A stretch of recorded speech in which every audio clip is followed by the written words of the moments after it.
Hey guys, welcome to the channel, welcome to another video. It's that time of the weekend, it's Premier League predictions time. Another incredible round of Premier League action is set to unfold before our very eyes in this upcoming weekend of huge, major Premier League matches. And of course, this is where I give my talk, analysis and predictions on each and every single game to come up this weekend.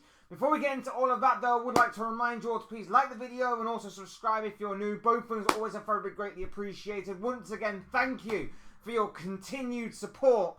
But I also want to see you down in that comment section. I want to get your talk on this. I want to get your thoughts, your comments, your opinions. But most of all, I want to get your predictions on each and every single game coming up this weekend. This is a Premier League predictions video after all, people. So get down below in that comment section and give me your predictions on each and every single game to come up this weekend. Cannot wait to read them down below in that comment section.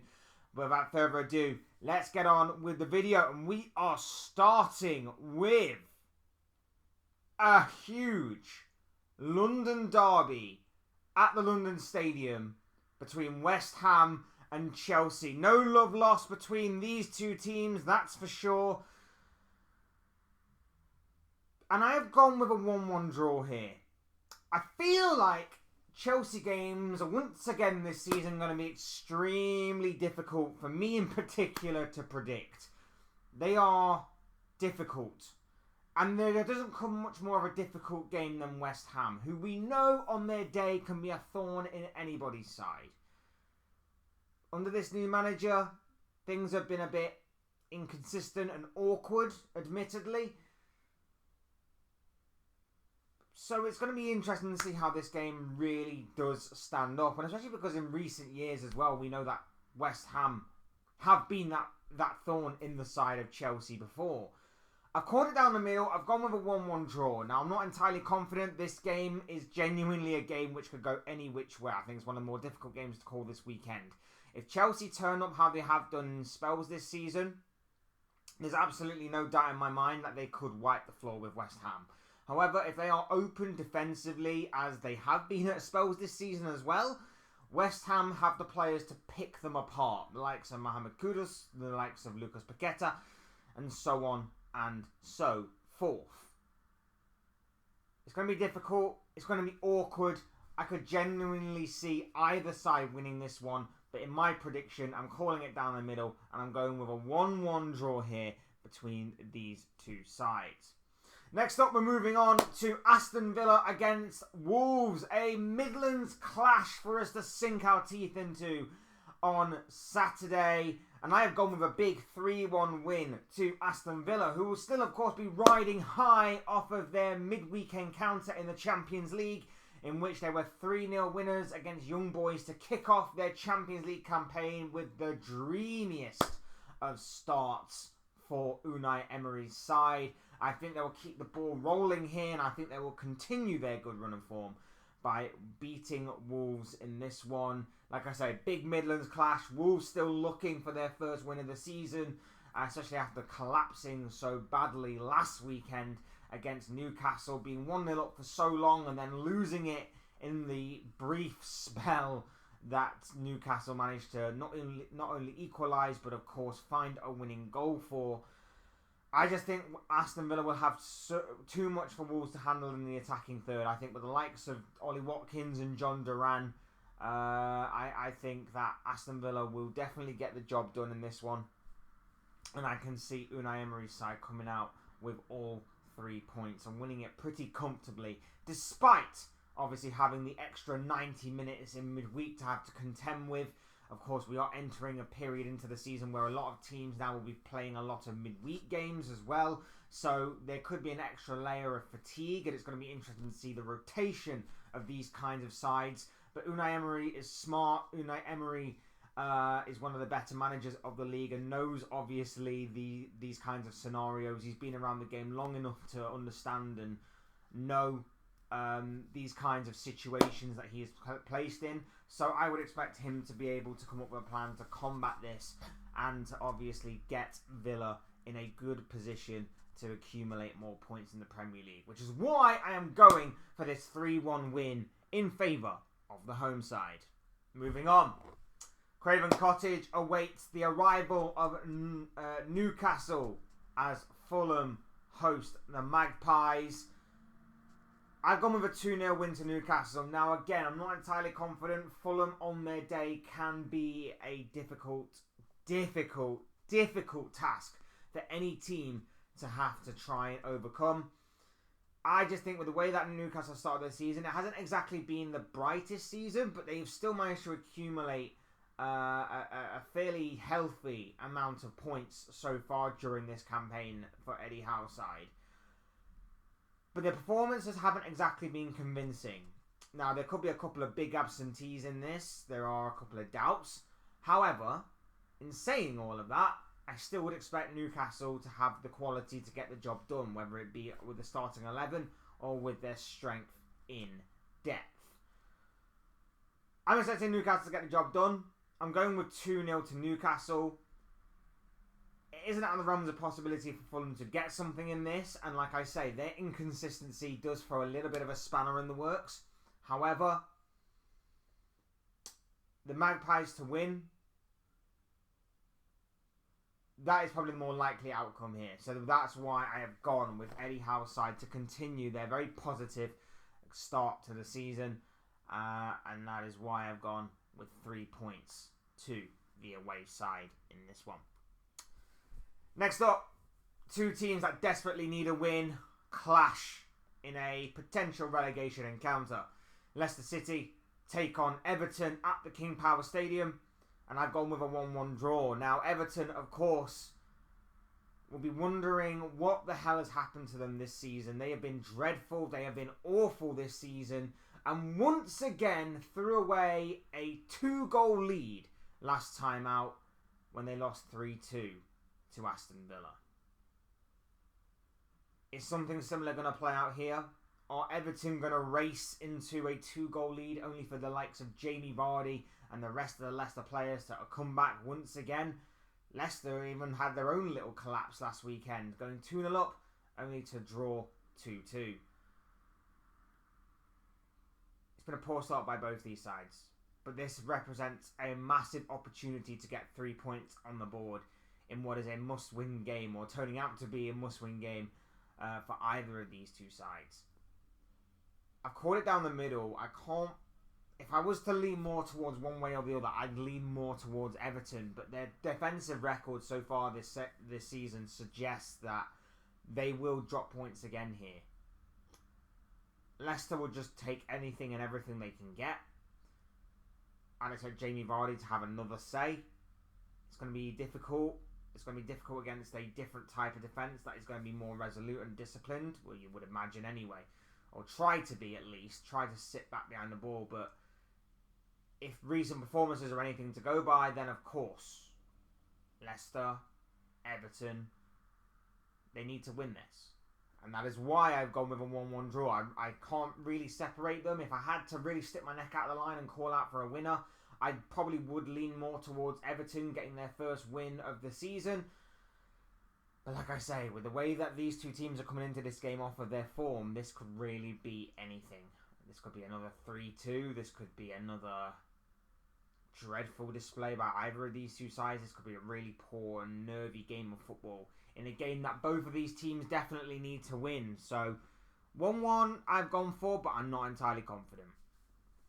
Next up, Liverpool at home against Bournemouth. Anfield awaits Liverpool once again. And after last week's dreadful and disappointing loss to Nottingham Forest at home, Liverpool will be looking towards redemption. They already redeemed themselves midweek away from home in Milan in the Champions League with a brilliant 3-1 win against their old rivals in that particular European competition. Now they need to bring it back home into the Premier League and redeem themselves for what was a disappointing and dreadful performance last week against Nuno Espirito Santo's Nottingham Forest.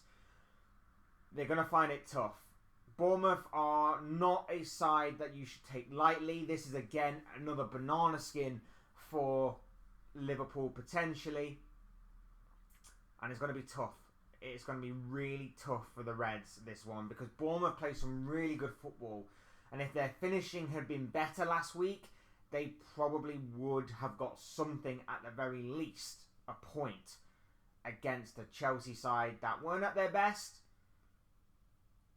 but ultimately got let off the hook by the Cherries and their poor finishing. It's going to be an interesting game. It's going to be an exciting game. It's going to be interesting to see the continued development of Liverpool under Arne Slot. I think Liverpool will get more chances, more clear-cut opportunities than what they got last week against Forest with the way that Bournemouth play. They're not going to be sitting back behind the ball. They're going to be trying to go forward, and they're going to be trying to obviously be more assertive, shall we say, with the way that they play. They'll always be a little bit cautious and always be a little bit more cautious with it obviously being against Liverpool, but I would expect and suspect that Liverpool will get a bit more joy against Bournemouth than they did out of Nottingham Forest. It isn't out of the realm as a possibility for Bournemouth to maybe get something from this game, but I think the home advantage, the home crowd and everything else may just swing it in Liverpool's favour, as well as obviously their strength and depth and maybe even their better finishing if it really does come down to that. So I've gone with 2-1 to Arne Slot's side. Next on, we're moving on to Southampton against Ipswich, and I've gone with a 2-1 win to Ipswich. Now again, this is another must-win game for both of these sides. Two sides are going to be battling out for Premier League survival and a relegation dogfight. This is going to be a massive game for both of these sides, and while Southampton are the home side, and obviously that may again swing in their favour and may be a bit of an advantage for them, I've gone with Ipswich. I've gone with Ipswich to get their first win of the Premier League since their return to the top flight division of English football. I don't know, I just think they've been a little bit unlucky in recent weeks. They picked up a good point last weekend against Brighton away from home. I just think that this is the week where they get their first win. I feel like they've been a little bit unlucky. They've had a very tough start to the season. There's no doubt about that. I just think there's something about this Ipswich side that suggests to me that they can get something from this game. But alternatively, of course, Southampton will be feeling the same way. They have a good opportunity as well to get their first win under their belts. They were very good for about half an hour against Manchester United last week, and then dreadful for the remaining time of that game. But ultimately, I just have a sneaky feeling that Ipswich will get a win here. So I've gone with Kieran McKenna's side on this one. This is going to be a cracker. This is going to be an absolute cracking game. In my opinion, it is Tottenham against Brentford, and I've gone with a 3-2 win to Brentford. This is a massive must-win game for Spurs and Ange Postecoglou, of course. We know the kind of pressure that they've been put under in recent weeks. We know how tough it has been for Tottenham at the beginning of this season. We know that they are under increasing pressure, and of course the defeat to Arsenal, their fierce rivals last weekend, was obviously met with a lot of anger and a lot of frustration from Tottenham fans, and they'll be looking to bounce back and redeem themselves. But I just think Arsenal have just given Brentford the perfect blueprint in order to beat this Tottenham side. Now, there's no doubt about it that Tottenham will create chances in this game. Tottenham will have their moments and their opportunities in this game, which is why I think this will be a high-scoring game. But Brentford will thrive on Spurs having the lion's share of possession, which they are expected to do because it's Spurs. They will thrive on them having the ball and Brentford executing a perfect transition on the counter-attack. If they have their decision-making on point, if their counter-attack is well-drilled and well-executed, they will hurt Spurs completely. And it genuinely wouldn't surprise me if Spurs suffered another defeat here. I was debating whether to go for like a 2-2 or something. These two teams often throw up a very intriguing battle, whether it be tactical or whether it just be exciting end-to-end kind of stuff. But I think I'm just going to give the edge to Brentford here. And I just think that on the counter-attack, that will be the thing that wins it for them. And that will be the thing that kills Tottenham completely. Does Ange survive this? Is this Ange Postecoglou's last stand? If the media pressure and everything else is anything to go by, then maybe it is. One thing's for sure, though, I would suspect that this is going to be one of the biggest games, one of the most exciting games of this upcoming Premier League weekend.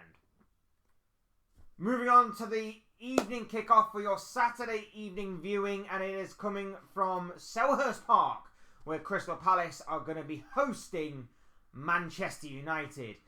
I've gone with a 2-1 win in favour of United. I think it's been a very good week for Manchester United. I think beating Southampton last week and then getting 7 goals against Barnsley has been obviously a very good week for United. And a lot of people will say, well, it's Championship opposition in Southampton and it's League 1 opposition or League 2 opposition in Barnsley. I actually can't remember what league they're in now. I've just said it out loud.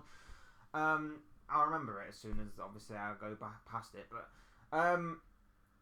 yeah, they will claim it, it's only Barnsley, it's only Southampton. But you still need to beat whatever's in front of you. And, of course, United will take anything that they can get right now, especially after what has been a pretty difficult start for them. But they have a very good opportunity here, again, to get 3 more points on the board, another win under their belts, and it will probably come at the expense of Crystal Palace. Now, not exactly a foregone conclusion. We know exactly what happened last season when Palace played Manchester United. But it's safe to say that Oliver Glasner's side haven't quite kicked on to the point where we thought they would at the beginning of this season from where they left off at the end of last season. Hasn't exactly been the dream perfect start that Palace were hoping for when the fixture list obviously came out. And of course, the way that the end of last season was very, very good. And they just haven't managed to continue that form on, leaving it very late last weekend to draw 2-2 with Leicester.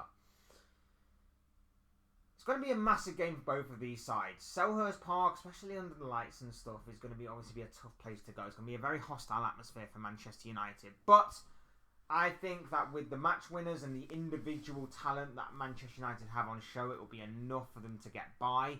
I think Marcus Rashford has had a brilliant week, and I think that he will continue it here. I think that maybe he's going to be hitting his kind of usual purple patch that he sort of hits every couple of years or so. So I think this could be the start of maybe that for the England star. We obviously know what kind of talent and quality Bruno Fernandes possesses. We obviously know what the other players in that attacking lineup especially can do, and obviously we're going to probably see more of Manuel Ugarte in the defensive midfield role, which I think is going to be a huge addition for the Red Devils there. So it's going to be huge for both of these sides, but I think United, with their individual talent and their quality, will just about pass this test and get 3 more points under their belts. Moving on, Sunday's games, and first up we are at the Amex Stadium for Brighton against Nottingham Forest, and I've gone with a 1-1 draw here. Brighton, of course, drew last time out against Ipswich 0-0, whilst Nottingham Forest picked up a massive win in their game against Liverpool. A 1-0 victory for Nuno Espirito Santo's side there. And it's been a very good start to the season by both of these clubs. These clubs have had brilliant starts to the season. Not really sure what we were making of them at the beginning of the campaign. They could have been a very hit and miss kind of scenario for both of these. We obviously know that Brighton, under their new manager, is still progressing and advancing under him. We obviously know about Forest and the way that they've just scraped through Premier League survival by the skin of their teeth these past couple of years. But both of these sides have really had fantastic starts to the season, and it's going to be interesting to see if anything does give here. I've called it down the middle because I think form-wise, and obviously with Forest's solid defence, I think they will probably get something from this game. I think if I had to lean more towards one way or another winning, I probably would lean more towards Brighton getting the win here. But I think ultimately I will call it down the middle. I will go 1-1. But I am expecting a very intriguing tactical battle here. Brighton's had the lion's share of possession. It'll be just about whether or not they can take their chances, unlike what Liverpool couldn't do last week. And as for Forest, it's going to be about whether or not their counter-attack is going to be as clinical as what it obviously was last week to, of course, get the goal that ultimately won them that game. Either way, intriguing battle ahead. I can't wait to actually watch this one. This one is going to be very interesting to see unfold. But I decided to call it down the middle and for both teams to share the spoils. And finally, in what I believe to be the biggest game of this round of fixtures, the main event of this upcoming weekend of Premier League action, it is from the Etihad. It is Manchester City taking on Arsenal. It is the irresistible force of Manchester City and Erling Haaland in particular taking on the immovable object of Arsenal and their incredibly solid defence. Last season, of course, these two teams battled it out and Arsenal picked up a couple of decent points, home and away, against City.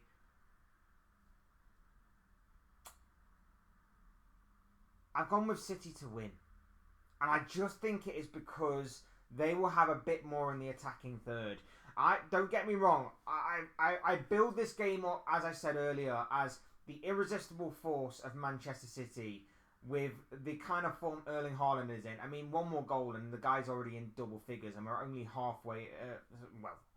I was going to say halfway to 10, but we're going to be 5 games into the season by the time this game hits. So 2 goals in every game pretty much if he does score in this one. Against the immovable object of Arsenal, because we just know how good their defence is. I mean, last week we saw that. We saw them basically just give Tottenham the ball and say, go on and try and break us down. And Spurs had very little to answer to Arsenal's challenge that they laid down. Now in this one, I think last week against Tottenham was probably a good indication of how they're going to play against City, especially being away from home. It's going to be massive for Arsenal. Usually the Etihad game comes later on in the season, but this one's actually first up for Arsenal. So that's going to be big in itself and could obviously be big later on down the line if, of course, the projection of Arsenal being title contenders is going to actually come to fruition. This game is going to go exactly like it did last week with Tottenham. Arsenal are going to be happy to let City have the ball, and it's going to be about whether or not City can break Arsenal down. That's going to be the big key. And then, on the flip side of that, it's going to be about how Arsenal adapt to the transition. Are they going to be more clinical than what they were last week? Because there were a few times where if Arsenal had picked the right pass, or if they had executed a pass better, or if they made a better decision on the counter-attack, they probably could have hurt Spurs by more than just the one goal. But they didn't, and a large part of that was down to decision-making in the final third.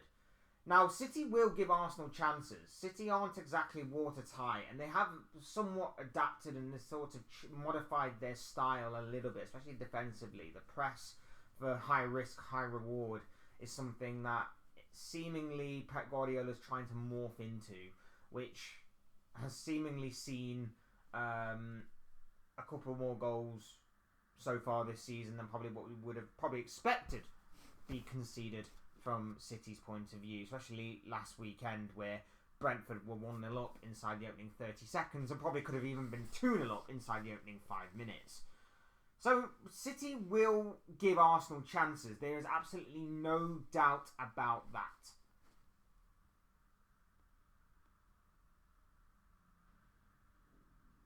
But it's going to be about if Arsenal can take those chances. It's going to be about whether or not City can break down a tough, resolute and disciplined Arsenal defence. Declan Rice is back for this game. That's a massive addition for Arsenal, of course, going into this one. Odegaard's still out. That's a massive loss in terms of creativity. But when you're facing a team like City, who will, of course, be on the front foot and will be demanding to be on the front foot, especially being at home, there will be spaces to exploit there for the likes of Trossard, Martinelli, Saka, Havertz to obviously go and do their own thing. Maybe even this could be a case of Raheem Sterling against his former club coming back to bite them. I obviously I can't wait to find out. But I just think with City's clinicalness in the final third, with City being on fire in front of goal right now, and Erling Haaland in particular being on fire, this will be a massive win for City if they can, well, massive win for both these sides, but if I'm going with my prediction, this will be a massive win for City to get one over on their title rivals early on in the campaign. This will be massive, especially for Erling Haaland if he can get on a score sheet to overcome that sort of big game plague that people seem to put over his head a little bit in these types of certain situations and circumstances. I'm just going for a City win here, and I'm calling it as 2-1 to City, purely based on City's final third antics. And there you have it. Those are just the thoughts, comments, opinions, predictions, feelings, whatever you want to call it, of this guy. I want to know what you guys think. What do you make of all the games coming up this weekend and another round of exciting and intriguing Premier League fixtures? Let me know your thoughts, comments, opinions, but most of all, of course, your predictions down below in the comment section. This is a predictions video after all, people, so please do get involved down below. I do want to hear what you have to say on each and every single game coming up. Otherwise, hit the like button on the way out if you enjoy the video. Subscribe if you are new or want to see more content like this. Both things are always very greatly appreciated. And as always, thank you all so much for watching and listening. I've been Fletch. This has been another Fletch Talks video. And I will see you speak to you all again soon in another video or live stream or whatever it may be. Cheers, guys. Thanks everyone for watching. Take care. Enjoy the rest of your day. Speak to you all again very soon.